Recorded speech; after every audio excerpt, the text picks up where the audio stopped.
You're listening to a Mamma Mia podcast. Mamma Mia acknowledges the traditional owners of land and waters that this podcast is recorded on. The following episode contains graphic depictions of violent crimes, discussions of paedophilia and sexual abuse, and explicit language. Listener discretion is advised. It's the 20th of May 1999, an autumn day in South Australia. For 12 months, there has been an inquiry into the disappearance of a woman named Elizabeth Haydon, a 37-year-old mother of 8. But it isn't just her. 2 other people from a similar area have been reported missing, and there has been no trace of them. But today, police will storm a disused bank vault in Snowtown, a disadvantaged bush town about 150 kilometres north of Adelaide. When they enter, they see 6 large plastic barrels. Inside are the remains of 8 bodies, which have been stored in acid. One is believed to be Elizabeth Haydon. The smell from inside the vault is said to be so bad the police need breathing gear. Some will be traumatised from what they see that day. Following the discovery, police visit the former home of John Bunting. In his backyard, they find 2 more bodies buried. That brings a tally to 10 bodies, making the crimes that have taken place the worst serial killings in Australian history.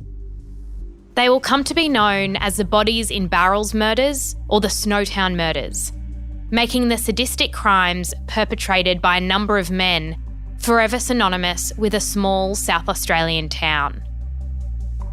But the subsequent investigation will determine that while the bodies were found in Snowtown, that's not where most of the murders had taken place. They'd been executed in suburban homes. And for years, no one had noticed.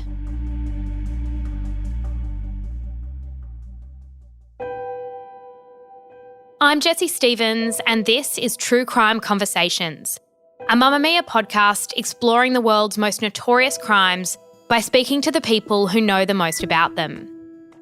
In today's episode, I'm speaking with investigative journalist and Walkley Award-winning author Debbie Marshall, whose book Killing for Pleasure inspired the Australian film Snowtown.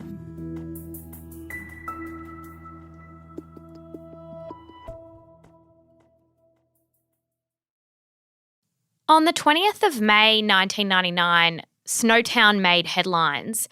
Reports had led police to discover 6 acid-filled barrels. Where were those barrels and what did police find inside them? Yeah, look, it was a story that, and I hate using this expression because it's so dramatic, but it really is a story that captured the world because it was so horrific and so dreadful.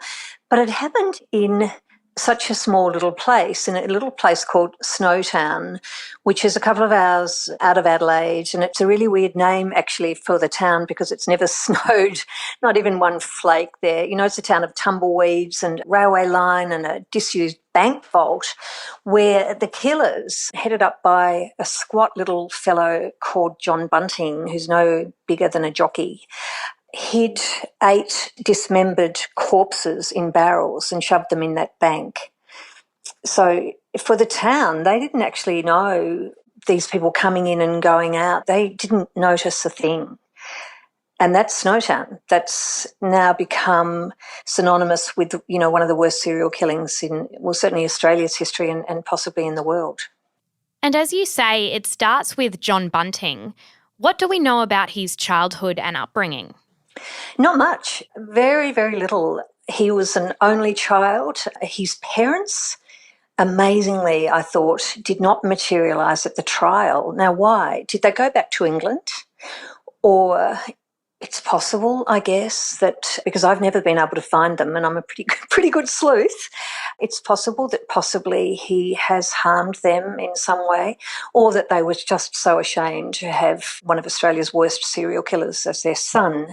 What we do know about him is he was the sadistic mastermind behind the killings. He's short, as I mentioned, unremarkable. You know, Truman Capote in Cold Blood said, oh gosh, you know, I didn't know he was such a shrimp. And the response was, yeah, he's little, but so is a tarantula. And that is John Bunting. So he had, true psychopathy, entrapped, seduced, systematically tortured, murdered, defleshed, dismembered, and cannibalised his victims. And I should say, I guess, at this point, that his victims were all luckless in life and luckless in death. They all came from the worst side of town. We're not talking about Adelaide here, the festival city with the big lights that everyone knows about, the fabulous restaurants and the cabarets. We're talking about the other side of Adelaide, where it's really towns that time in a way has forgotten, where people are thrown out there in their sort of subterranean lifestyles. Most of them used to be something like 37% of people were unemployed, a major unemployment rate. And he drew his victims from this side of town. Many of them were intellectually disabled. Most of them had been victims of pedophilia and incest. All of them were generationally unemployed, etc. So, he picked his mark. He knew his targets. But actually, the killers themselves had come from this background too, apart from Bunting that we know of and perhaps Haydon. But certainly James Flasakis, the young boy suborned by Bunting into the killings, and Robert Wagner, who was Bunting's dumb sidekick, the enforcer of the violence. They didn't have a hope in hell before they even started. His first victim was a young man named Clinton in August 1992. Why did he target him? Well, Clinton had, come out of care homes. He was one of those boys who had, for want of a better expression, fallen through the cracks. And that was the sort of target that Bunting went after because he didn't want people really who were going to be missed. I mean, Clinton Trezise had people who did love him, but, he was a wanderer. He wandered around Adelaide. And so, people didn't really expect people like Clinton Trezise to check in too often or to make a phone call or to knock on the door for dinner. And that's what happened with him. And, even when the dust settled later, on the murders, there were all these questions that had to be asked. And actually one of them was about Clinton Trezise. He was the first body found but the last victim identified. Why was that? And how did John know him or lure him in order to get close enough to commit murder? I think the same way that he lured and found all his victims, just inviting them into his home, sitting around. There was a lot of sitting around and talking. Nobody had a job. So imagine the scene, the lounge room, which becomes John Bunting's throne, for want of a better expression. He sits there, he holds court. It's his little ragged empire, people sitting around listening to him talk about what they're all going to do to pedophiles, to waste, as Bunting called them. He was going to send them to the clinic. He was going to make them right. And people like Clinton Trezise that just came into that orbit very innocently, and most of them did. Some of the women who became victims, they fancied John Bunting. I can't imagine why, but having sat very close to him in court, I didn't find him at all attractive. But in that world they did. And the men found him to be something of a hero, someone to look up to. And what was it about pedophiles that was such a point of obsession for John Bunting? Why do you think it was pedophiles or people that were allegedly pedophiles that he actively pursued?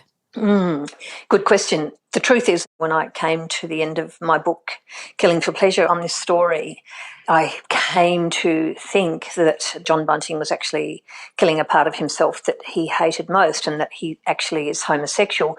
But in his mind, he had somehow decided that everyone's a pedophile when in fact they're not, and not everyone that he murdered was a pedophile. He just plain got it wrong. But he told people that he was also a victim himself when he was young. How did we know that, though? This is the thing about Bunting. He remains this short little enigma.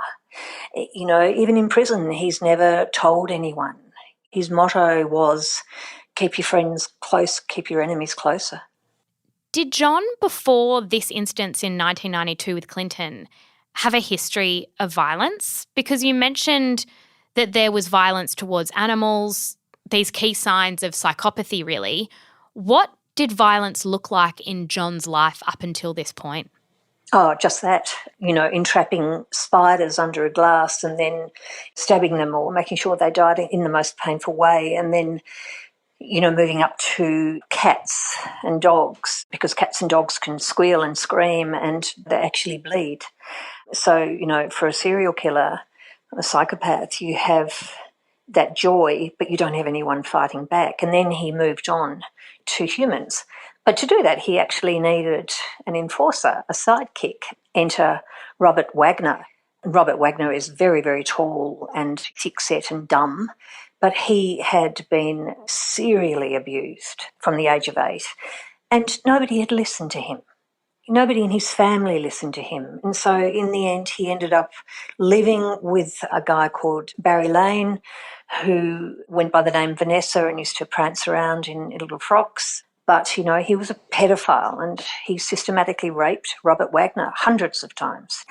So he ended up turning on Barry Lane or Vanessa and became Bunting's sidekick, and, the rest is history. Barry Lane ended up in a barrel.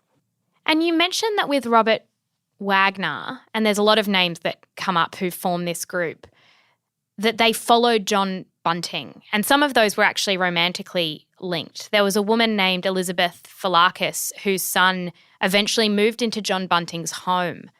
What was John Bunting's relationship like with these young men? Was he almost grooming them into this life of violence? And were they vulnerable as well? Oh, God, yes. So the boy you're talking about is Jamie Vlasakis. So his mother was a Vlasakis and became a Harvey. She fell in love with John Bunting and she was so damaged herself. All of them were. All of these people were damaged. Or, as a barrister said to me in Adelaide when I was doing the book and covering the trial, Deb, these people were shit magnets, which is an awful, awful description, but it's actually very telling. They all found each other, and unfortunately Bunting found them. Jamie Vlasakis was just 14 when Elizabeth Harvey fell in love with John Bunting, and he became, for Jamie, this sort of malevolent father figure, his hero, his mother's lover, the father he never had. His own father had raped him repeatedly. It's really difficult to walk into a story like this and realise that these people were dragged up. Pretty much every one of them was dragged up, dragged through the system, didn't go to school. Nobody cared about them. The mothers, for example, Elizabeth Harvey had a Valium habit that was so bad she was downing 25 a day. And in the meantime, Jamie is only a boy. He's 14, 15 years old, and he's following John Bunting around, like his shadow. And I suppose Bunting was almost creating a common enemy in the way that he was obsessing over these local pedophiles. Inside his home, he had something called a rock spider wall. What was that and what did it look like? A wall of wool that he would add to with names of people. So it might be, for example, Barry Lane / Vanessa, or any one of his victims. And each time that he would choose a victim and they would be, okay, who's going to miss this person? Is this guy intellectually disabled? Does he have any money? Does he have family close? Okay, look, let's go. Let's take him to the clinic. It's time for him to go. We need to make him good, which is another one of his dreadful expressions. So he would add to this wall. And so if you imagine just a middle section and then from it in all directions were names of people that were linked by a piece of wool, the spider wall. And you mentioned the clinic. What was the clinic a euphemism for? Killing them, taking them to the clinic, making them a smurf.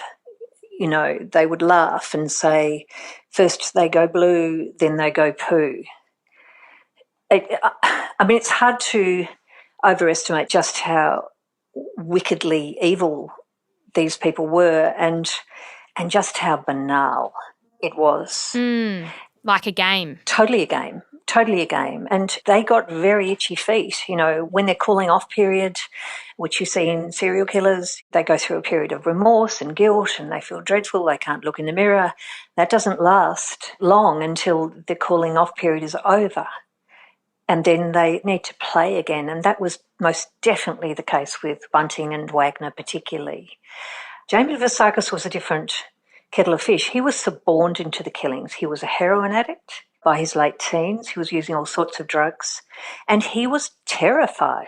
He was absolutely terrified that Bunting was going to kill him as well. It doesn't mitigate, I guess, his guilt, but it does give us an understanding, I guess, of how a young man like that, who, given another opportunity, could have ended up actually in a good job and probably a loving relationship, but just didn't happen for him. And Bunting was confessing to him things that he'd done. One was that he'd killed a man named Ray Davies. What were the circumstances around Ray's death? So Ray Davies was another one of these people who was fairly luckless and had drifted into Bunting's orbit. They sort of, for want of a better expression, wined and dined him, chatted to him. He felt really good about that. He wasn't used to having people actually take any notice of him at all. That is until December 1995 when they took him for a drive in the car, which he was quite excited about. And Wagner was sitting in the back seat and, the violence started and did not stop at all. It's really difficult for me to talk about this particular murder because in court it was just so gruesomely spelled out, how he was whimpering with terror and please stop. And he just didn't understand, why they were doing this and why they guided him through this empty house and into the bathtub. And they were saying things to him like, be a good little ordering him to speak into the microphone and to recite sentences, laughing about how his genitals had swollen from the beating. And then eventually they murdered him. But this was typical of their MO. This is what they did with all of them. You're listening to True Crime Conversations with me, Jessie Stevens. I'm speaking with Walkley Award-winning author Debbie Marshall about Snowtown's infamous Bodies in Barrels murders.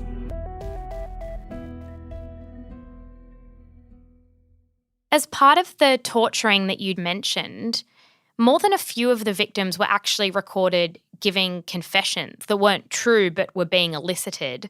What was the purpose of those recordings? What was actually in it for Bunting and the men around him? Yeah, well, twofold. One, to be able to tell anybody who was snooping around that, they're still alive. And so when people would call, for example, a mother, a father, a lover, look, I'm looking for Ray or I'm looking for whoever, they'd throw the tape on and, the recording would be things like, go away, leave me alone. And so, they'd be on the end of the phone thinking, what the hell's going on here? But, at least they're alive. It essentially stopped further investigation by people snooping around. Also, it was, just in case the doll office got a little bit carried away and got a bit too close to finding out whether or not these people were dead or alive. So, they could use that as here they are, here's this person. And Bunting was almost recruiting friends and acquaintances that he knew to be part of this. And people who got too close often became victims themselves, from family members. I think there was a half-brother that was murdered. What was the motivation for killing people that they really knew? Well, maybe because they knew too much. For example, Elizabeth Haydon, who is really probably one of the saddest figures I've ever written about. This is a woman who had 7 children to different fathers. No moral judgment there on my part. But, mostly as soon as she would tell the men that she was pregnant, they'd scarp her and she was left alone with the kids. She would then dump the kids into welfare or dump them off with one of the fathers who didn't want them. And, she would go away and come back when and if she felt like it. In fact, she was pregnant again when she was murdered.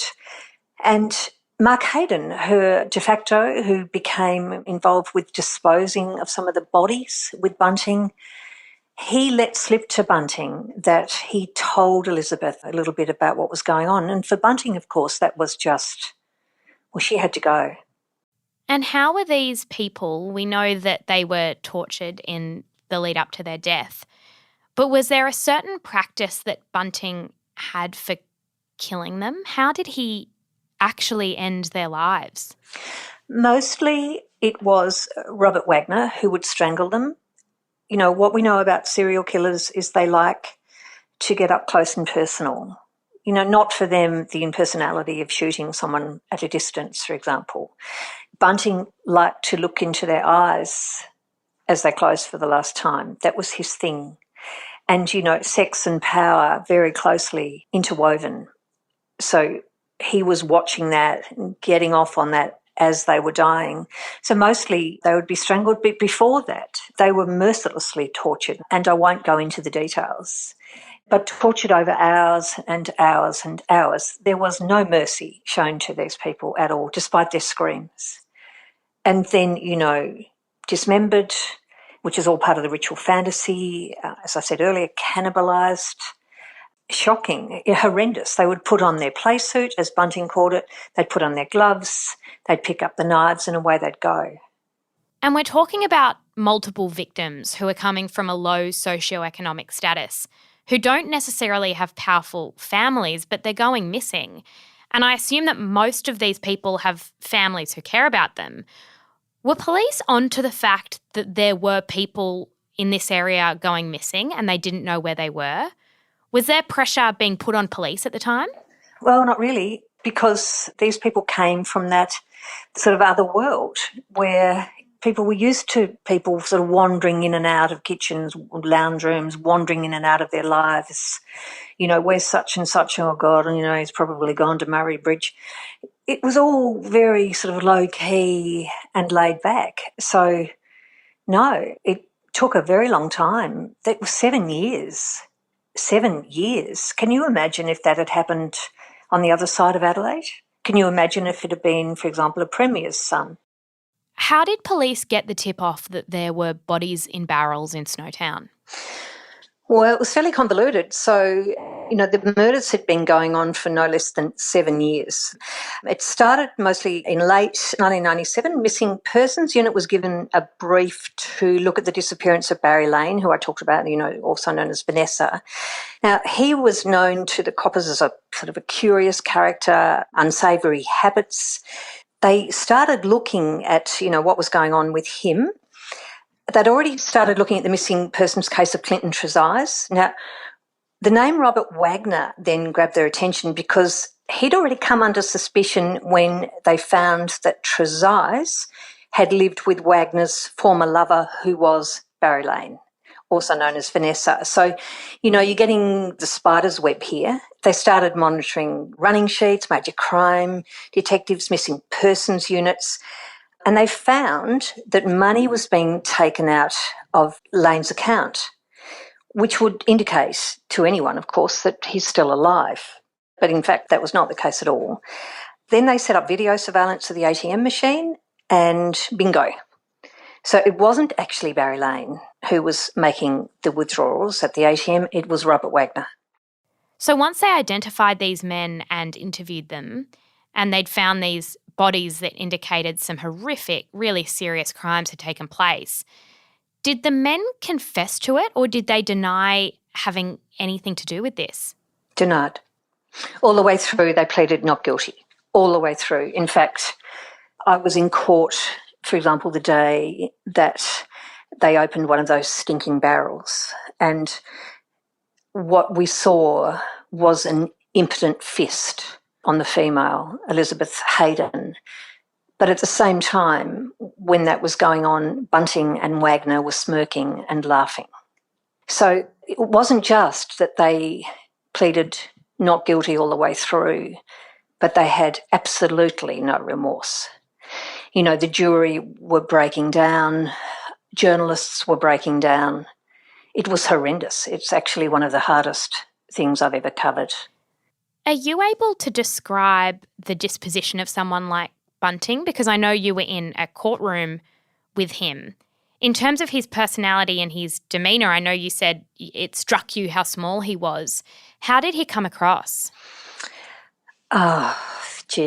Very compacted, very self-assured, very closed down and aware of his own power. He had the world looking at him and he loved that power. And to the last, even when he was taken back down those courtroom steps, when the jury found him guilty on all but one count of those 12 murders, he believed that he was in the right. He took that into his incarceration and he still maintains that arrogance, apparently. Keep your friends close, keep your enemies closer, tell them nothing. Was it difficult for a court to determine responsibility when you've got Bunting, who's been such a ringleader, and he's exploited the likes of Wagner and other friends? Was it difficult for the court to decide who was actually guilty and how guilty they were? No, certainly not in the case of Bunting and Wagner. There was no mitigation there.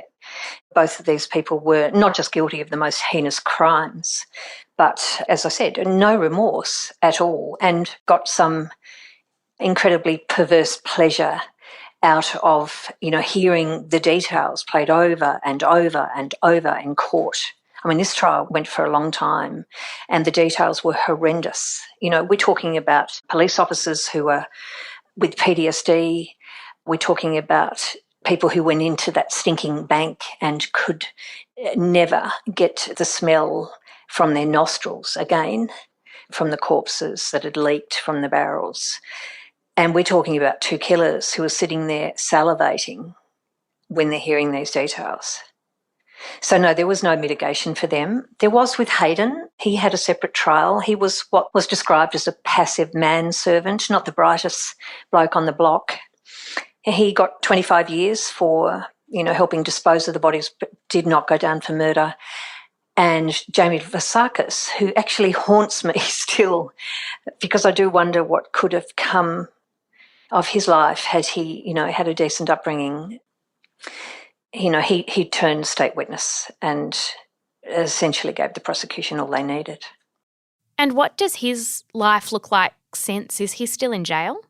He is still in jail. My understanding is that he's still in jail. We don't know where he is. They keep him very quiet and, they have to look after prisoners like this. They're high-profile prisoners.